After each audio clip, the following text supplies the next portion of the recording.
Bonjour et bienvenue à toi jolie étoile. Bienvenue aussi à toutes les nouvelles étoiles qui rejoignent cette première hebdomadaire. Alors, tu sais quoi, je te parle de Namur en Belgique, ma ville de cœur, où vivent ma fille aînée et ma petite fille avec qui je suis venue passer quelques jours. Et oui, je n'en ai peut-être pas l'air, mais je suis grand-maman de deux filles, une de 11 ans et l'autre de 4 ans. Je te dis cela car j'aimerais te parler de la série dont tout le monde parle, Le chemin des oliviers, qui parle de l'importance de connaître ses origines et des liens que l'on a, même si nous n'en sommes pas conscients.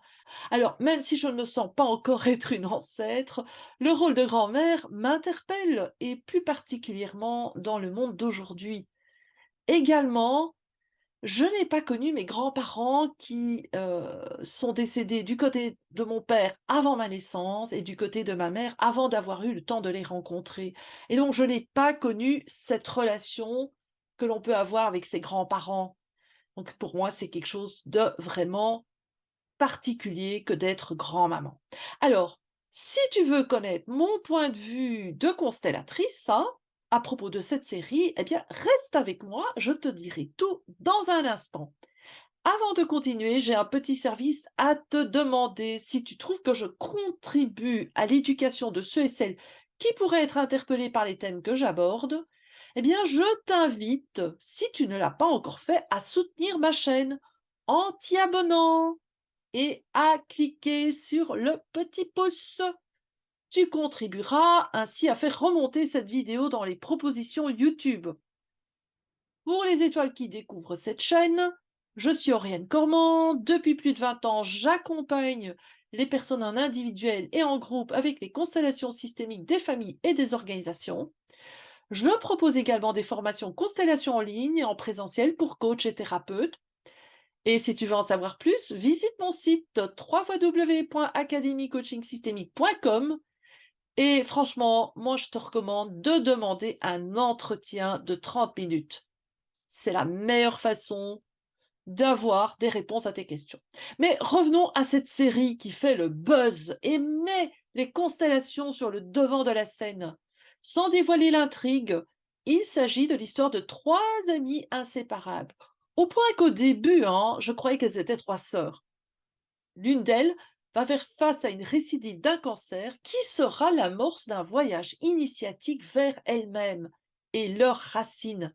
Dans cette exploration de leur passé, des secrets vont se révéler, leur permettant ainsi de s'en libérer et d'être encore plus elles-mêmes. Je salue la scénariste turque Nurhan Evrensit qui a réussi un vrai tour de force en créant une histoire facile d'accès et profonde. Je dirais même que cette série va permettre à beaucoup de personnes de s'ouvrir à cette pratique de libération transgénérationnelle qui est douce et puissante à la fois. Mais quel coup de pub! Et quel impact aussi pour nos familles, notre société, notre avenir d'humanité. Comme tu le sais peut-être, la psychanalyse a été un tournant majeur dans l'exploration de l'inconscient. Et je pense que les constellations familiales auront aussi un impact important, car cette pratique est profondément libératrice et reliante. Chaque être humain naturellement souhaite au plus profond de lui de se sentir appartenir à sa tribu, son clan, sa famille, sa communauté. C'est essentiel pour son équilibre et les constellations permettent de ressentir ce sentiment d'unité sans devoir renoncer à son essence, à sa spécificité.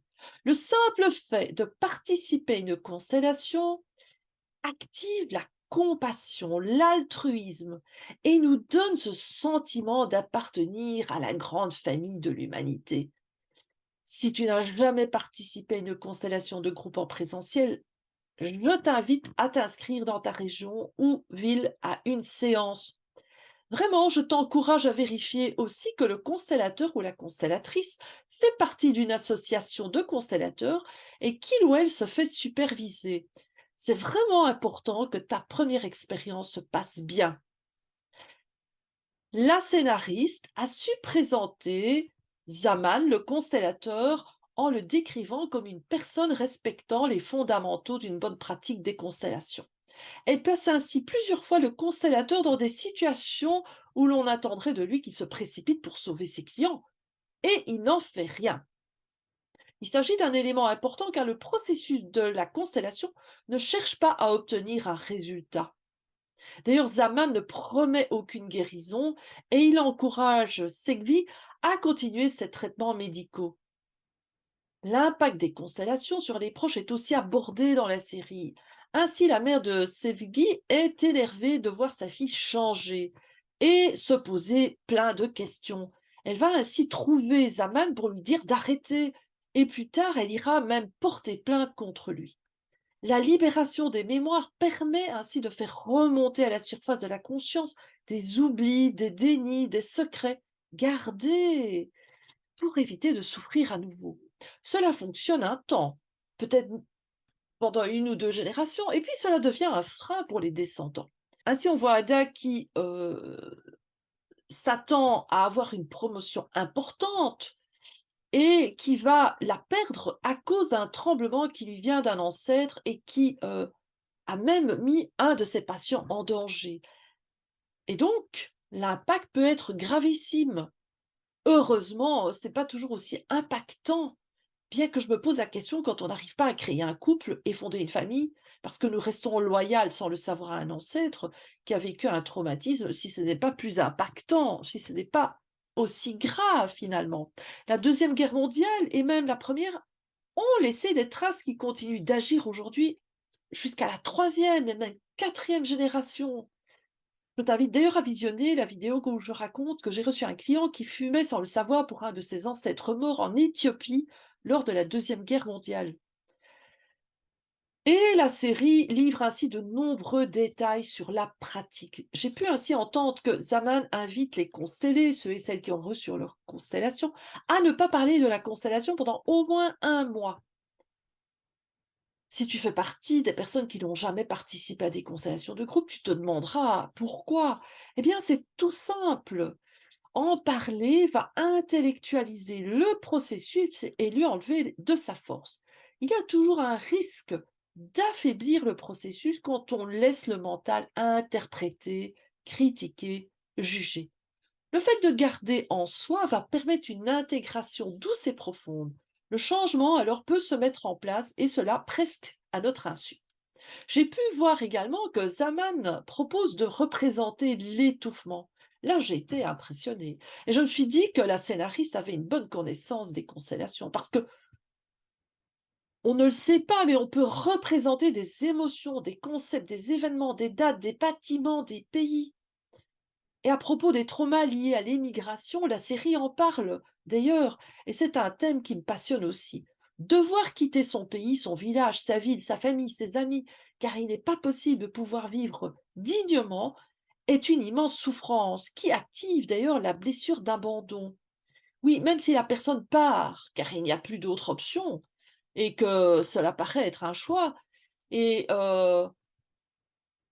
elle va, en quittant le pays, eh bien, elle va se sentir exclue. Elle va pas ressentir que ce pays, son pays, la soutient.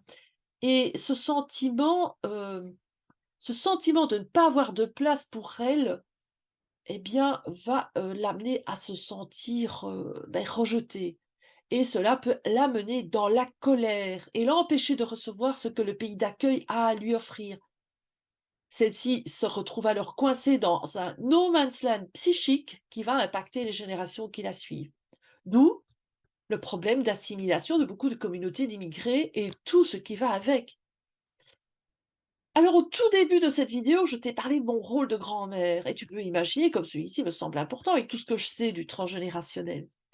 Et ce n'est pas parce que je suis constellatrice qu'il n'y a pas de problème dans ma famille. Ainsi, j'ai un demi-frère, fils de mon père, et d'une aventure qu'il avait eue avant de rencontrer ma mère. Ce frère a été abandonné à la naissance par sa mère, mon père souhaitant un héritier décide de l'adopter. Malheureusement pour mon frère, celui-ci ne correspondait pas à ce que mon père imaginait.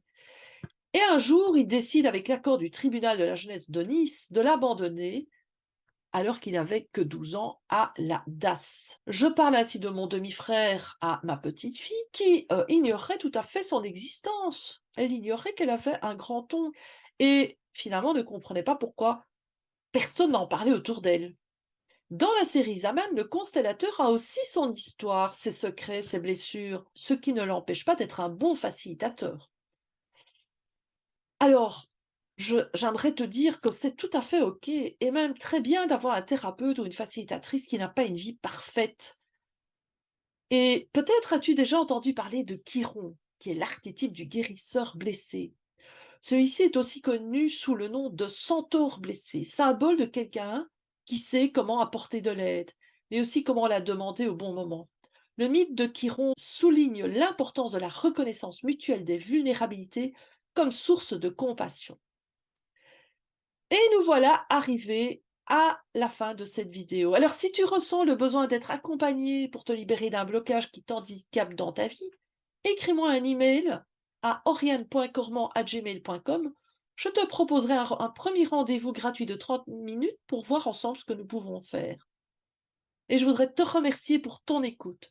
Et je te rappelle que pour faire remonter cette vidéo dans les propositions YouTube, tes commentaires, likes et ton abonnement peuvent vraiment faire la différence. Je te remercie d'avance pour ton soutien et te souhaite une belle après-midi à jeudi prochain 13h.